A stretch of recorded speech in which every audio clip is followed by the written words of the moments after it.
Kabar horor.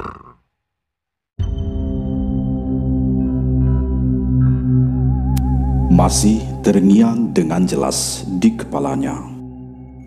Rasa sakit akan kehilangan semua yang dia miliki saat berjaya di Jakarta.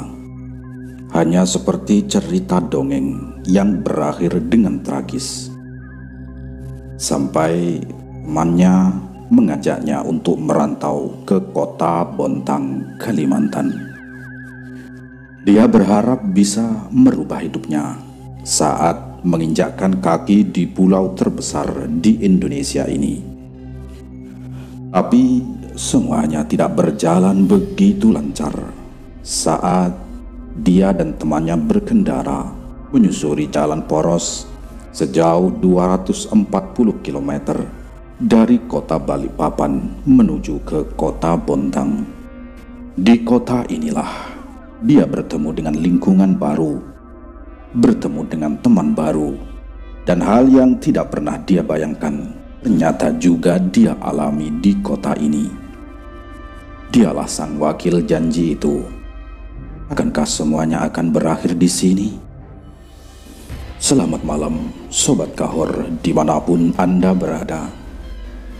Di malam ini, Bang Fawa akan menceritakan kisah lanjutan dari video dengan judul Kisah Misteri Anak Rantau di Pedalaman Borneo, Kalimantan. Bagi sobat yang belum pernah mendengarkan atau menonton kisah dari anak rantau ini, sobat bisa cari di playlist video kami, atau sobat bisa melihatnya secara langsung versi serinya, atau bisa langsung ke versi full story-nya. Langsung saja tanpa berlama-lama, inilah kisah lanjutan dari cerita seram anak rantau di tanah Borneo, Kalimantan.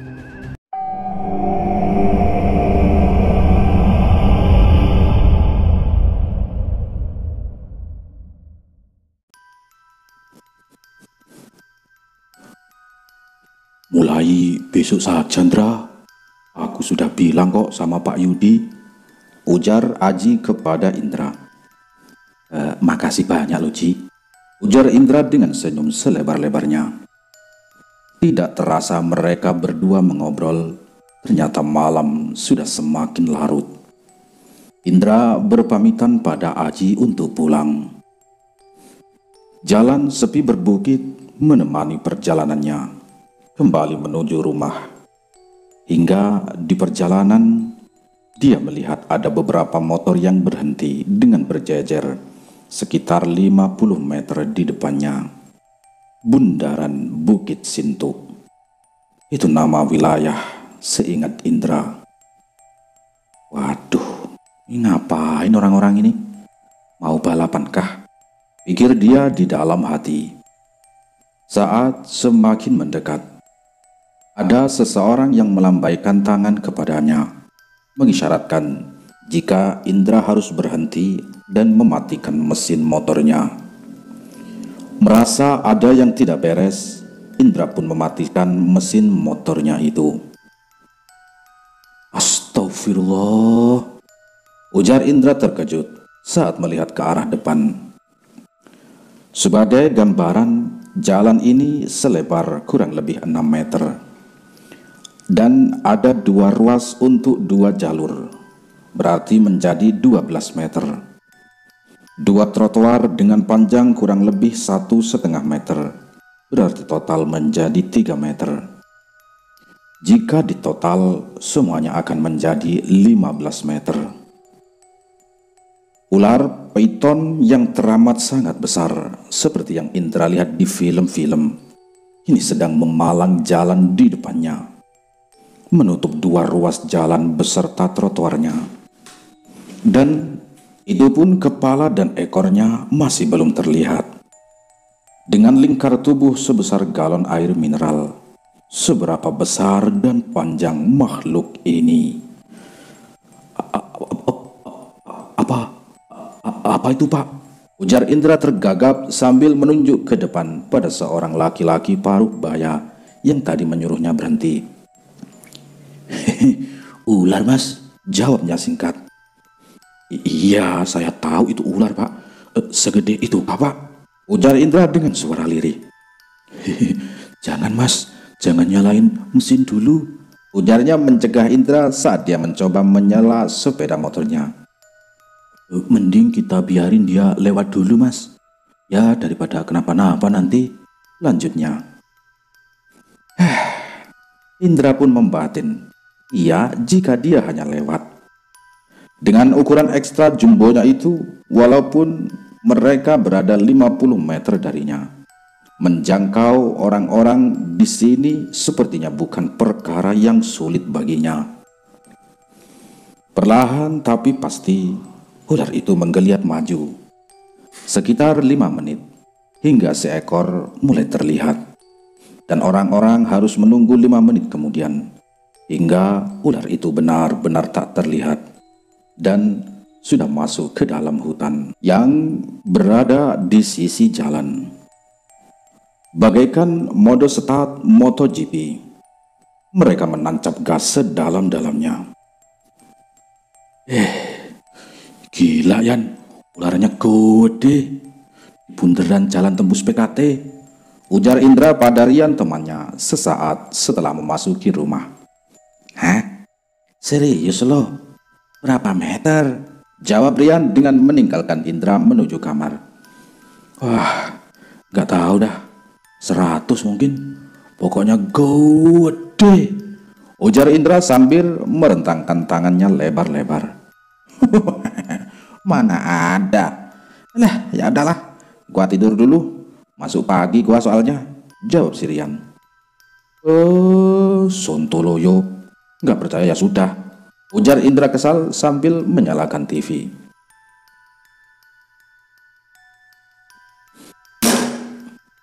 Bunyi sebuah kunci pas jatuh membentur lantai, memenuhi hiruk pikuk kesibukan yang khas bengkel sepeda motor.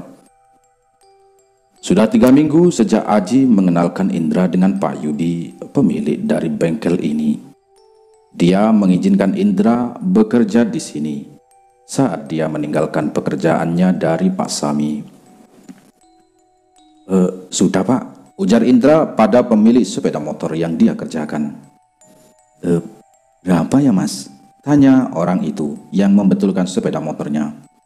Oh, bayar di dalam saja, Pak, sama Mbak Lucy, ujar Indra menunjuk ke arah kasir yang berada di dalam ruko ini. Lucy hanya tersenyum mendengar ucapan Indra. Indra, tolong tahan jok belakangnya, ujar si Tisno. Tisno adalah teman sesama mekanik di bengkel ini. Dan ada satu lagi yaitu Mas Said, sang mekanik senior. Lihat kau senyum-senyum terus Indra sama Lucy. Awas, ditabrak Tris nanti kau pulang. Ujar Mas Said dengan tetap fokus pada mesin yang ia bongkar. Apa anak abang ini? Malu nanti Lucy digodain terus, Bang, ujar Sutris sambil menaik turunkan alisnya ke arah Lucy. Suasana akrab terjalin dengan cepat di antara mereka. Mas Said benar-benar sangat membantu Indra dan Sutris saat mereka berdua menemukan kesulitan dengan cara dan ide-idenya yang cukup gila, tanpa mengurangi keamanan bagi si pengendara motor nantinya. Matahari seakan tepat berada di ubun-ubun. Entah bagaimana lagi Indra menggambarkan panasnya kota ini pada siang hari saat Pak Yudi datang bersama seorang temannya dengan mengenakan mobil Rosa Innov berwarna hitam. Indra, sini nah sebentar, ujar Pak Yudi memanggil Indra saat dia telah selesai mengecek semua yang ditulis oleh Lucy. Anjir, salah apa gua? Ujar Indra dalam hati dengan melangkah menuju ke arah Pak Yudi. Ini Indra, ini temanku namanya Toto, kata Pak Yudi. Saya Indra, Pak, ujar Indra saat menyodorkan tangan kanannya. Oh, jadi gini, Indra. Temanku ini baru mau ngerintis bengkel, tapi lokasinya di Rantau Pulung sana, Poros Sanggata Bontang. Maukah kamu bantu temanku ini ngerintis di sana? Ujar Pak Yudi. Bah, kenapa kau suruh aja si makhluk gak bertulang belakang itu, Yud? Biar dia gak godai Lucy aja setiap hari. Hahaha. Ujar Mas Said sambil menunjuk Trisno yang sedang tertidur di bangku panjang. Oh, Trisno ada keluarganya di sini, Said. Ujar Pak Yudi. Gini Mas, itu juga kalau Indra mau sih, Mas Yudi merekomendasiin kamu banget soalnya. Lanjut Pak Toto. Boleh Pak, boleh, gak apa-apa. Terus di sana apakah saya bisa pulang pergi Pak? Ujar si Indra. Ya enggak sih Indra, kamu tinggal di sana saja. Udah saya pasang TV kabel kok. Ada motor juga yang bisa kamu pakai buat operasional. Magicom juga ada kalau pengen masak nasi. Kasur juga ada. Ya pokoknya tinggal kita tata saja semua barang sama perlengkapannya. Soalnya baru kemarin juga saya belanja di Samarinda sama Mas Yudi. Soal beras ya kita beli nantilah. Kompor ada sih di rumah saya, biar kamu bisa masak di sana. Ujar Pak Toto dengan wajah berbinar, sepertinya senang dengan persetujuan Indra. Terus kapan kita mulai Pak? Ujar Indra dengan menyalakan sebatang rokok. Besok pagi saja ya, saya jemput di sini. Ujar Pak Toto bersemangat. Wah, lu sih ngomongin aku ya.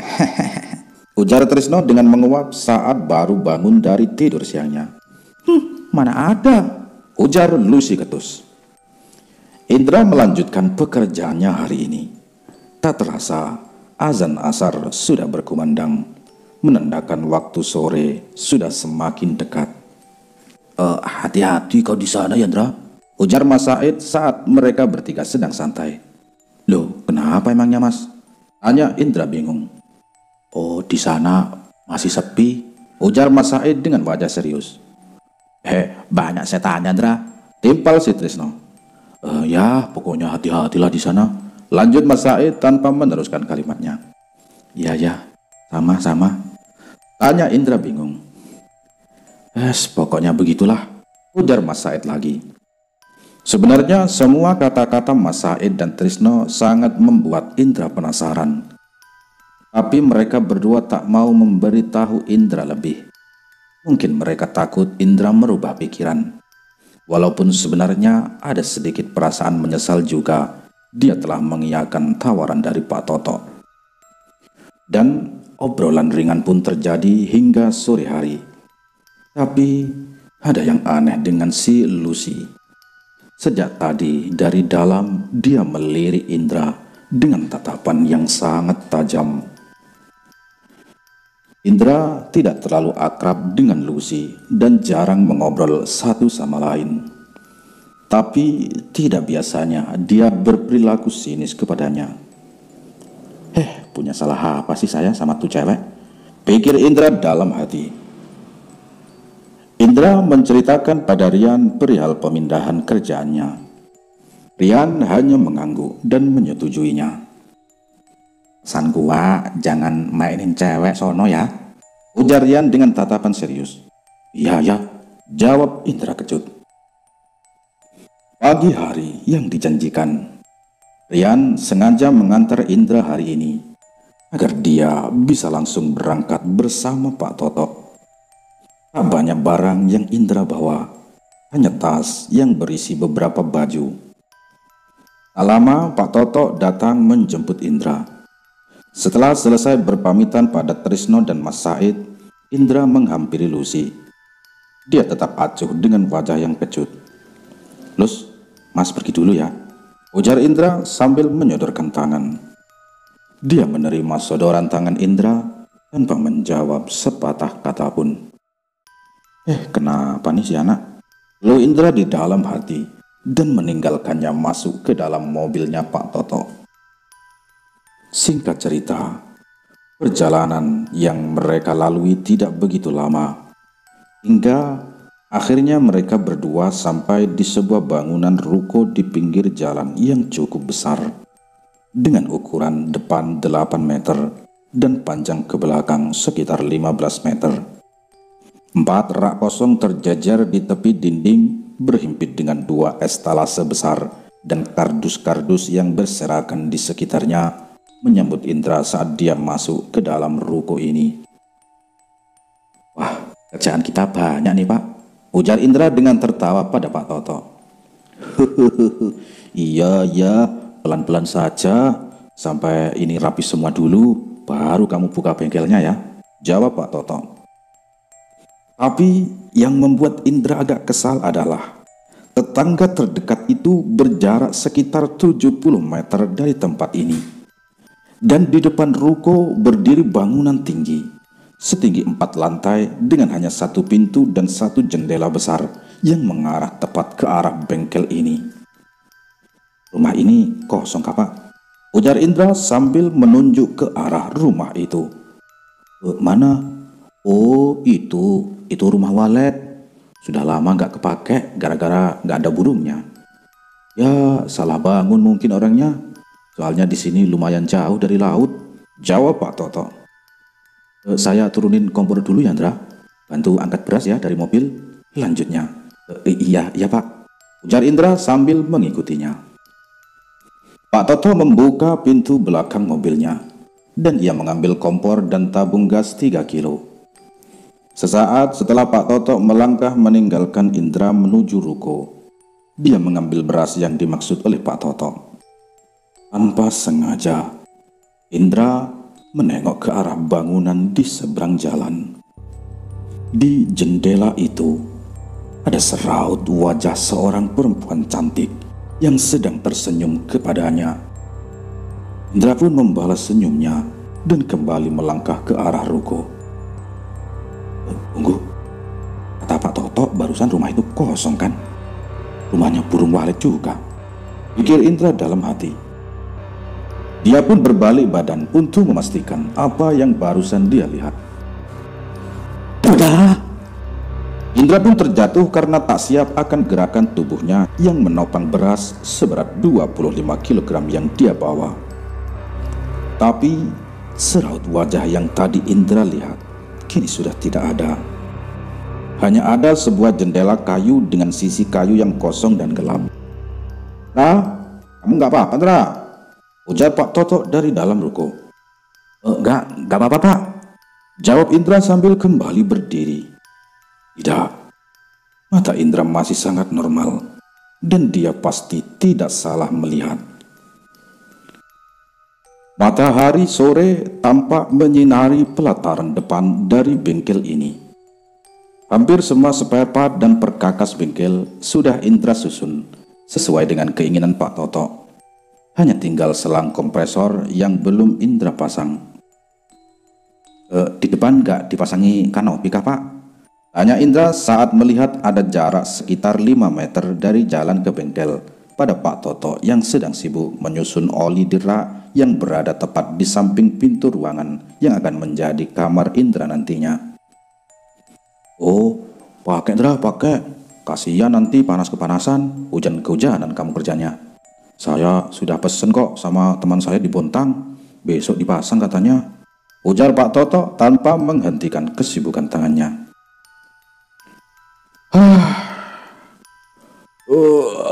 Udah selesai Indra. Selang kompresor kita pasang besok saja ya. Kalau kanopi sudah kepasang, biar bisa digantung, ujar Pak Toto dengan nafas terengah-engah seperti orang kelelahan. "Oh ya Pak," jawab Indra singkat. "Kamu mau ikut pulang ke Bontang atau udah mau tidur di sini?" ujar Pak Toto. Di sini saja Pak, daripada mondar mandir. Sekalian saya menyusun kamar sama ya ngerapiin dikit lah, biar besok kita bisa santai sambil nunggu kanopi dipasang, ujar Indra dengan menyalakan sebatang rokok. Ya sudah kalau gitu, nih kamu saya tinggali pegangan.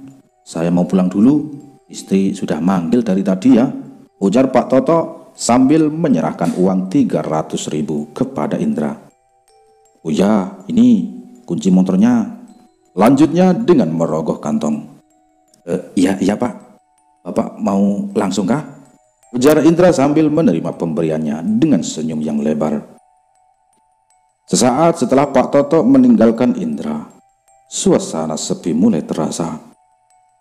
Tapi tunggu, Indra melihat ada sebuah kardus bergambar Mbak Serina dan Tantri di atas etalase.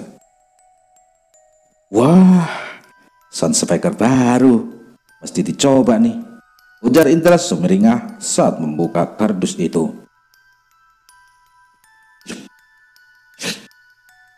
Semua sudah dicolokin, sekarang lagu apa ya?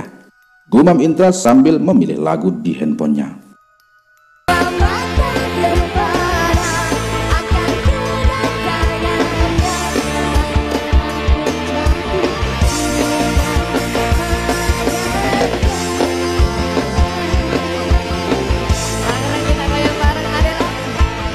Indra memutar musik dengan sekencang-kencangnya.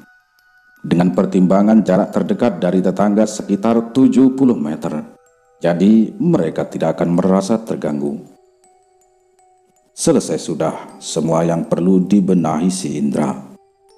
Jam sudah menunjukkan pukul 17:45 atau jam 5:45 sore.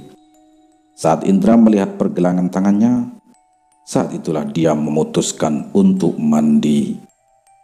Kamar mandi terletak di samping kamar tidur, dan sisanya adalah ruangan besar yang sudah tersekat oleh 2 buah etalase dan rak-rak yang berisi spare part sepeda motor.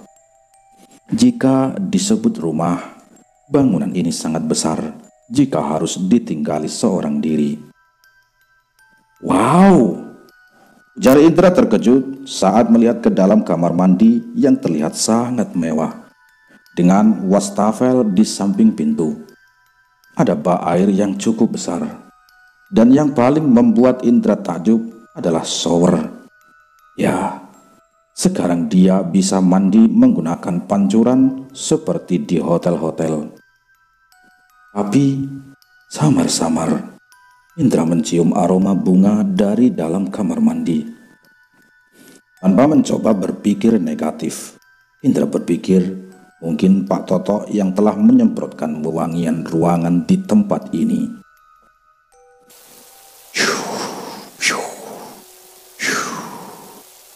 Air yang mengucur dari shower membasahi seluruh tubuhnya. Dengan bernyanyi mengikuti alunan MP3, Indra menyabuni tubuhnya. Suara angin pelan yang tersamarkan oleh gemercik air mengagetkan Indra. Sontak dia langsung menengok ke arah belakang. Sesuai harapannya, ternyata memang tidak ada apapun. Tiba-tiba bayangan hitam melesat dengan cepat di hadapan Indra. Wah, apa itu ya? Salah lihat. Gua salah lihat. Salah, gua gak ngeliat. Ujar Indra terus berulang-ulang hingga dia selesai mandi. Setelah merebus sebungkus Indomie dan menghabiskannya, Indra membakar sebatang rokok. Saat dia duduk di teras depan, mencoba menikmati suasana baru yang dia dapatkan. Jam sudah menunjukkan pukul 20 atau jam 8 malam saat itu. Kondisi jalan yang sepi hanya sesekali dilewati oleh mobil yang mengarah ke Sangatta ataupun sebaliknya ke arah Bontang. Indra mencoba untuk tidak melihat ke arah rumah yang digunakan untuk menjadi sarang walet di depannya. Tapi semakin dia menolaknya, rasa ada sesuatu yang memaksanya untuk melihat ke arahnya. Bangunan yang berada di seberang jalan dan hanya beberapa meter sedikit melenceng dari arah bengkelnya itu terlihat tinggi menjulang dan gelap. Dengan sedikit merinding, Indra memandangi jendela gelap yang hanya satu-satunya di bangunan itu. Ya Allah, mudah-mudahan gak ada teror dari penghuni bangunan itu, apapun penghuninya. Indra memanjatkan doa dalam hati sambil melihat bangunan besar yang berada di depannya dan tampak berwarna abu-abu di bawah cahaya bulan. Tapi doanya sepertinya tidak dikabulkan malam ini, karena sesaat setelah dia berkedip, tiba-tiba cahaya yang sangat terang berkedip sebanyak 2 kali keluar dari lubang-lubang yang terbuat dari paralon yang ditancapkan di seluruh dinding. Wow, hantu rumah agak ada orangnya, agak ada listrik juga, gumam Indra pelan dengan terpaku. Dan tanpa sadar, rokok yang ada di sela jari-jarinya terjatuh di tanah. Tanpa pikir panjang, Indra pun langsung memasuki bengkel. Dia tutup rapat pintu rolling door dan langsung menuju ke kamar. Gak beres nih, gak beres, gerutu Indra sambil tetap melangkah. Dia rebahkan tubuhnya di kasur lantai busa yang ada di kamarnya. Dia melihat-lihat handphonenya. Bodohnya aku, batin si Indra. Indra baru tersadar jika kartu perdana yang dia gunakan sama sekali tidak mendapatkan sinyal di tempat ini. Kemana saja gua seharian, dasar sinyal embek, umpat Indra dalam hati, meratapi nasibnya yang tanpa sinyal. Jangankan H+, bahkan 1 batang pun ada yang mampir pada kartu yang dia gunakan. Pantas saja dalam 1 hari ini tidak ada satupun pemberitahuan ataupun pesan yang mampir ke handphonenya. Beli di mana ya kartu simpati malam gini? Ujar Indra bingung. Dia lalu mengeluarkan motor matic yang terparkir di dalam bengkel. Brum brum brum brum brum. Baru beberapa meter dia jalankan motor, tiba-tiba motor itu mati. Dan sialnya lagi, dia tepat berhenti di depan bangunan itu. Di tengah kegelapan, dengan sedikit pencahayaan dari lampu bengkelnya, Indra benar-benar merasakan banyak sekali tatapan mata yang tertuju ke arahnya. Waduh, bodoh. Kenapa kagak gua cek bensinnya ya? Gerutu Indra tanpa berani menengok ke sebelah kiri, tempat di mana bangunan itu berdiri. Dengan kaki sedikit gemetar, dia pun menuntun kembali sepeda motornya ke arah bengkel. Saat beberapa langkah telah dia lalui, tiba-tiba, "Nah, motornya mas?" ujar suara seorang anak kecil mengagetkannya. Sontak saja Indra langsung mencari sumber suara itu. Tapi setelah dia lihat sekeliling, tak ada satupun orang di sekitarnya. Merinding langsung menjalar di seluruh tubuhnya. Dengan sedikit berlari, dia pun kembali ke bengkel. Lega rasanya saat berhasil membuka pintu rolling door dan berhasil memasukkan motor dengan selamat. Tapi sialnya, saat menutup pintu rolling door, Indra sedikit melirik ke arah bangunan gelap di seberang jalan untuk memastikan tidak ada yang menatapnya dari sana. Aman, pikirnya dalam hati. Pintu sudah tertutup dan astagfirullah. Di tengah keterkejutan dan kakunya tubuhnya, dia lafalkan semua surat Al-Quran yang dia hafal. Sekarang di pundaknya terasa dicengkram erat oleh sebuah tangan. Tangan yang terlihat pucat dengan warna kuku yang membiru. Aduh, tangan siapa ini? Bukan. Lebih tepatnya tangan apa ini? Batin si Indra. Kakinya rasanya sudah tak mampu lagi menopang berat dari tubuhnya. Auzubillahiminasyaitonirrajim. Bismillahirrahmanirrahim. Allah la ilaha illa huwal hayyul qayyum. La. Semua ayat yang dia hafal juga sudah dia baca keras-keras. Tapi cengkraman di pundaknya itu tak kunjung hilang. Indra benar-benar sama sekali tidak berani membuka mata. Dengan sisa-sisa kekuatannya, memegang jeruji dari rolling door agar tubuhnya tidak terjatuh. Di tengah keputusasaan itu, dia teringat kata-kata dari Ida. "Datu, maaf, saya nggak ganggu. Saya cuma numpang hidup dan numpang kerja di tanah Datu," ujar Indra dengan nada bergetar, tanpa berani sedikit pun membuka mata. Tepat setelah dia berujar demikian, cengkraman di bahunya perlahan mulai melemah dan kemudian hilang. Tak putus kalimat zikir yang keluar dari mulutnya, hingga beberapa saat akhirnya dia kembali berani membuka mata. Dengan langkah gontai, dia menuju ke kamar tanpa mematikan semua lampu.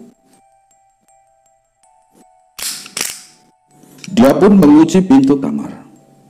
Tapi tunggu, jendela kamar ini cukup besar dengan kaca bening yang memperlihatkan kengerian pemandangan kebun di samping bengkel pada malam hari. Walaupun ada beberapa titik cahaya lampu dari rumah yang berada nan jauh di sana, tapi akhirnya dapat dia tutup rapat dengan kardus yang dia rekatkan dengan lakban. Aman, ujar Indra dalam hati untuk menenangkan diri sambil merebahkan tubuhnya di kasur. Dengan kengerian yang menantinya di luar sana dan handphone yang tak bersinyal, hanya MP3 lah sarananya untuk membuang jenuh melewati malam ini.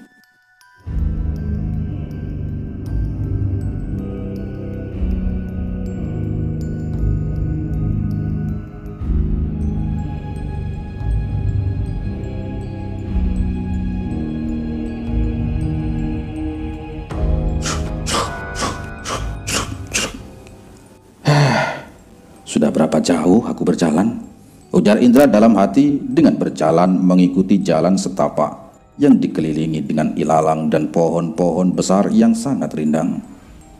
Di belakangnya terpampang jalan yang sudah dia lalui, terlihat sangat lurus dengan ujung yang tidak terlihat.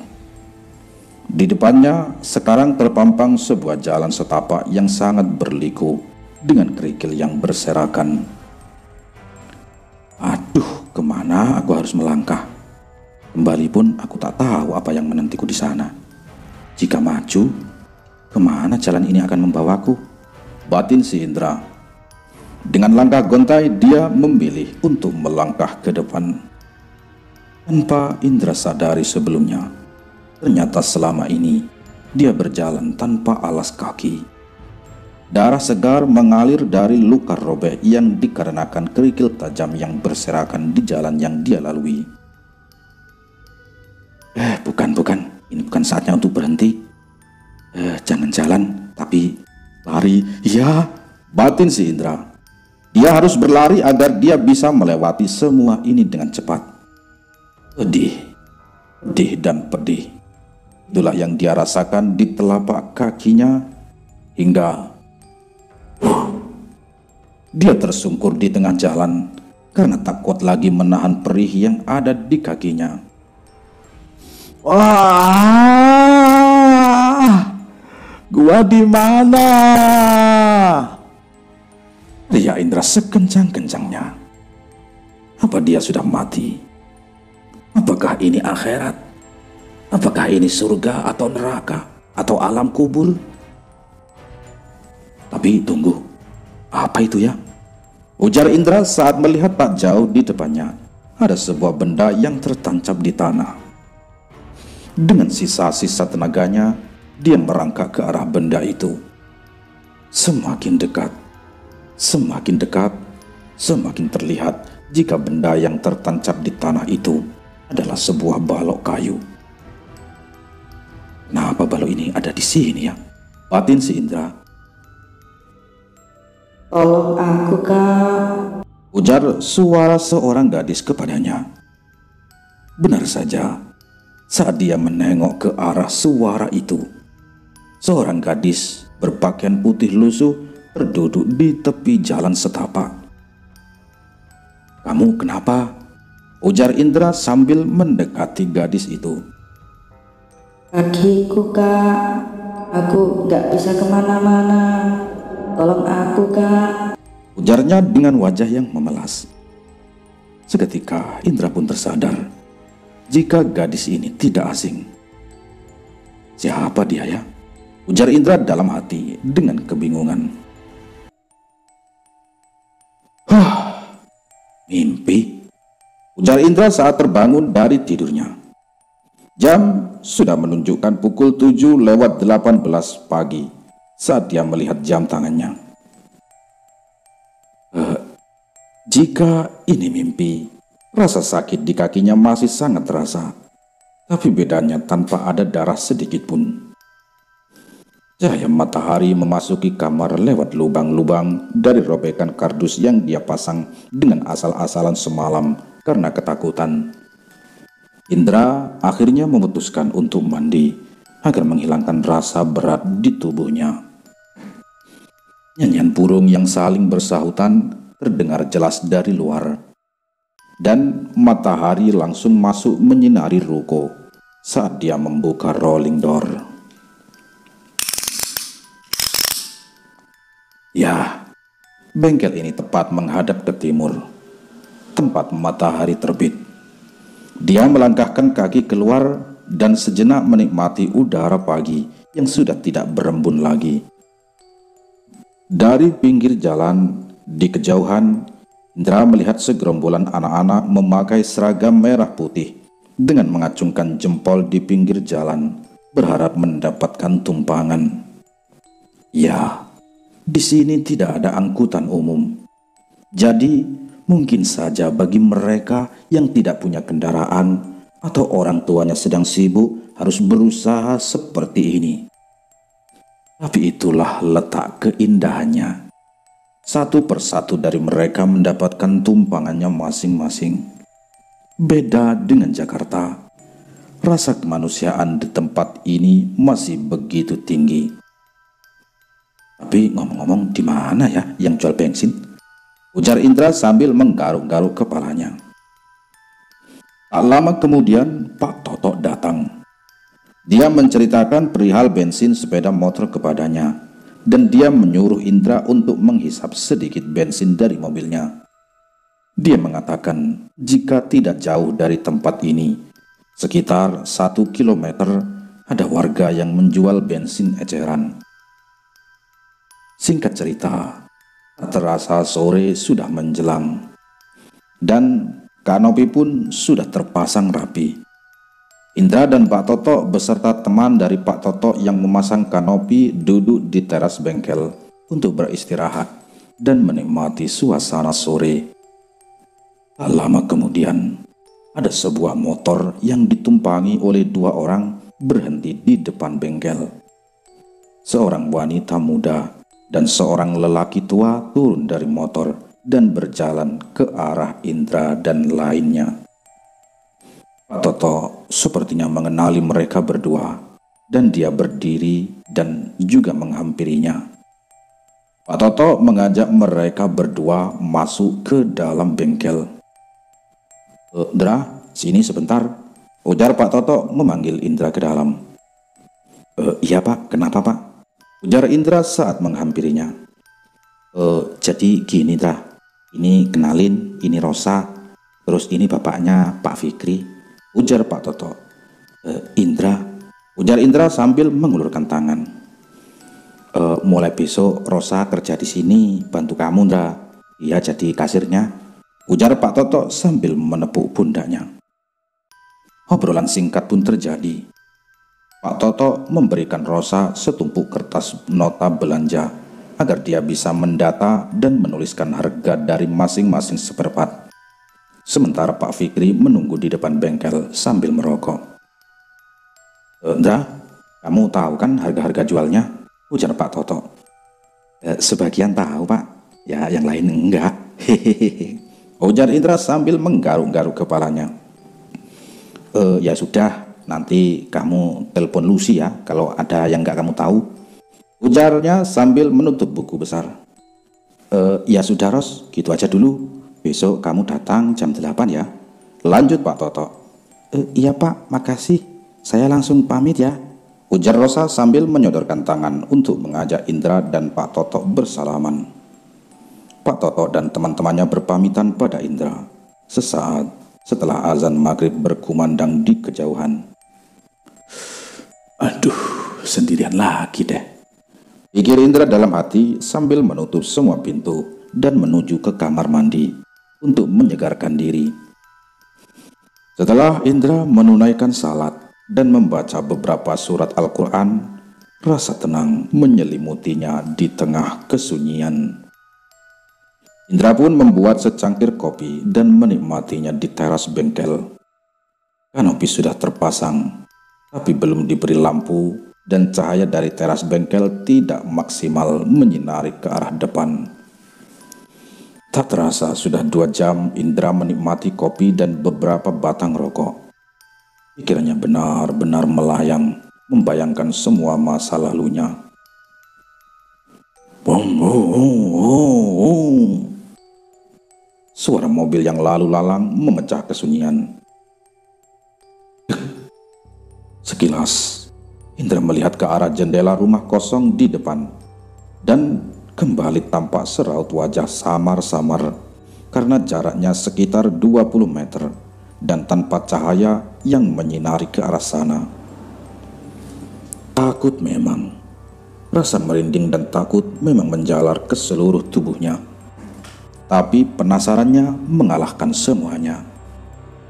Indra mengambil senter dan mengarahkan cahaya ke arah jendela itu.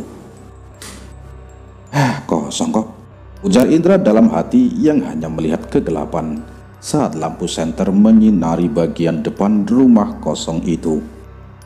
Dan entah diperintah oleh siapa, Indra pun akhirnya melangkahkan kaki ke arah rumah itu.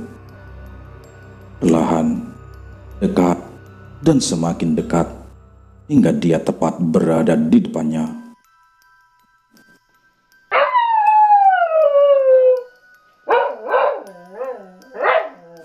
Anjing siapa sih ini? Sialan. Umpat Indra dalam hati mendengar suara anjing menggonggong dan melolong panjang di kejauhan. Terdengar bodoh memang, tapi suara itu bagaikan suara di film horor Indonesia yang hanya menjual paha dan dada. Tapi Indra tidak bisa berbohong. Denyut jantungnya sekarang berdebar dengan sangat kencang, diiringi dengan keringat yang membanjiri wajahnya. Di tengah gelap gulita dengan suara jangkrik yang bersahutan, perlahan Indra mengarahkan lampu senter yang dia pegang ke arah jendela. Dengan cahaya senter terlihat jika di dalamnya hanya ruang kosong yang panjang ke belakang. Indra mendekatkan diri ke jendela agar semakin bisa melihat jelas ke dalam. Dan astagfirullah, ujar Indra terkejut hingga terduduk di tanah. Walaupun sekelebat, saat Indra mengarahkan cahaya ke jendela, ada sebuah telapak tangan yang memukul jendela hingga menimbulkan suara yang keras. Nggak beres ini, nggak beres, ujar Indra dalam hati.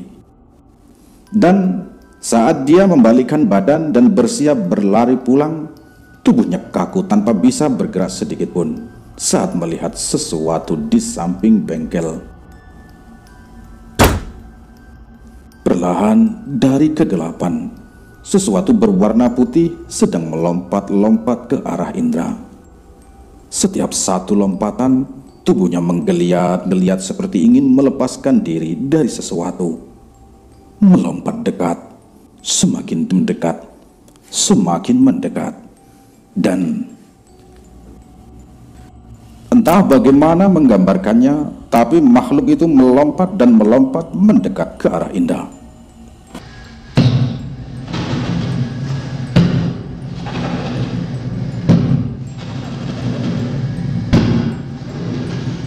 Suara yang sangat mengerikan terdengar jelas di telinganya saat dia melompat dan menggeliat. Jangankan bergerak, berteriak pun mulut Indra tak sanggup. Tak lama kemudian dia sampai di jalan raya tepat di seberang Indra dengan jarak sekitar 7 hingga 8 meter. Sejenak seberkas cahaya lampu mobil yang akan melintas menyinari sosok putih yang menggeliat itu, hingga terlihat dengan jelas wajah hancur dengan hidung tertutup kapas, dan hanya ada 2 rongga kosong dengan bercak darah di tempat matanya yang seharusnya berada, dan ikatan yang menahan agar mulutnya tidak terbuka hampir lepas dari tempatnya.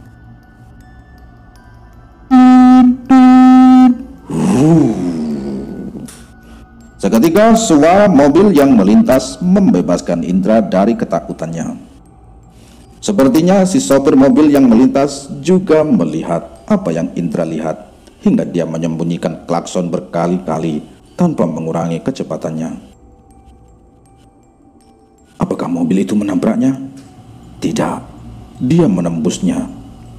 Sosok itu tetap ada di depan Indra, bahkan semakin mendekat dengan aroma busuk yang mulai menyelimuti udara di sekitarnya. Tolong, mama, tolong! Teriak Indra sekuat tenaga dengan berlari sekencang-kencangnya ke arah bengkel. Tidak, jangan bengkel. Dia membelokkan arah ke rumah warga terdekat dengan lampu yang masih menyala. Indra terjatuh di jalan karena sandal jepit yang dia gunakan putus. Sejenak dia menengok ke arah belakang. Sosok putih itu tidak mengikutinya. Dia tetap maju sesuai arahnya tadi. Tapi pintu bengkel belum sempat Indra tutup. Wah, bodoh amat, gua pilih selamat, pikir Indra dengan kembali berlari sekencang-kencangnya. Assalamualaikum, Pak. Assalamualaikum, Pak. Ujar Indra panik dengan sangat ngos-ngosan dan terus mengetuk pintu rumah kayu besar yang berjarak kira-kira 70 meter dari bengkel.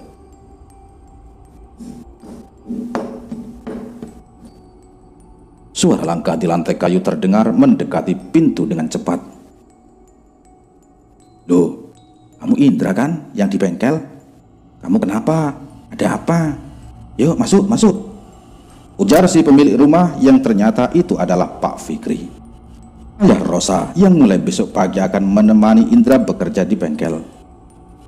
Ros, ambilkan air putih. Lanjutnya, maaf sekali Pak, ganggu malam-malam gini Pak, ujar Indra sambil mengatur nafas. Loh, kamu kenapa? Ada maling, ujarnya dengan wajah yang serius. Itu Pak, di bengkel, di depan bengkel Pak, ada pocong Pak, ujar Indra gemetar sambil menunjuk ke arah bengkel. Hah? Serius kamu Indra? Ujarnya panik. Pasti dari sarang walet itu Pak, ujar Rosa yang datang dengan segelas air di tangannya dan memberikan kepada Indra. Tanpa sungkan dan karena memang sudah kehausan, Indra menghabiskan air yang diberikan padanya. Pak Fikri meninggalkan Indra dan Rosa ke dalam rumah.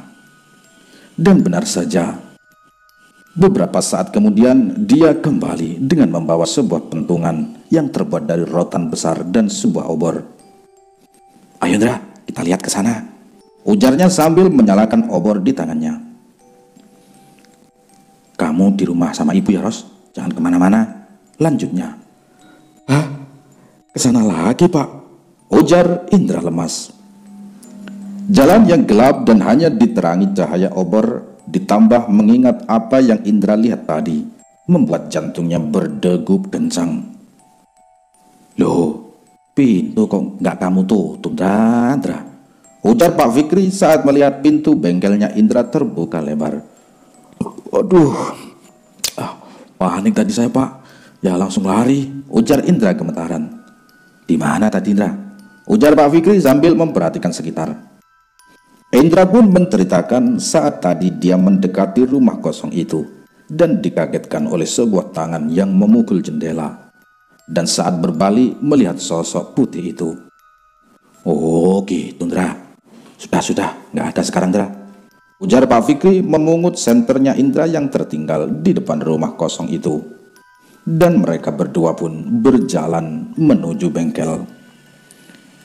Lain kali jangan ditinggal kebuka kosong begini, Indra. Di sini rawan maling, ujar Pak Fikri saat mereka berdua duduk di teras bengkel. Iya Pak, panik saya tadi Pak, ujar Indra lesu. Ya sudah, saya tinggal dulu ya, ujar Pak Fikri dengan berdiri. Jangan dulu lah Pak, saya bikinin kopi ya, di sini saja dulu lah, ujar Indra menahannya. Masih takut kakakmu? Laki-laki kok penakut, jawab Pak Fikri mentertawakan Indra. Tanpa menjawab, Indra pun meninggalkan Pak Fikri ke dalam untuk membuat 2 cangkir kopi. Kalau musuhnya orang sih nggak masalah Pak, mau berapa orang yang maju. Lah ini ditabrak mobil tembus, gerutu Indra di dalam hati. Jika cerita mereka mengobrol cukup lama, tapi Pak Fikri selalu mengalihkan pembicaraan saat Indra menyinggung rumah itu. Dia hanya mengucapkan, "Alah, biarin saja Indra," dan juga mengucapkan, "Alah, abaikanlah." Seakan memang ada sesuatu yang ganjil. Indra pun tidak meneruskan niatnya untuk mengorek informasi lebih lanjut tentang rumah itu. Mungkin Rosa tahu sesuatu, ujar Indra dalam hati.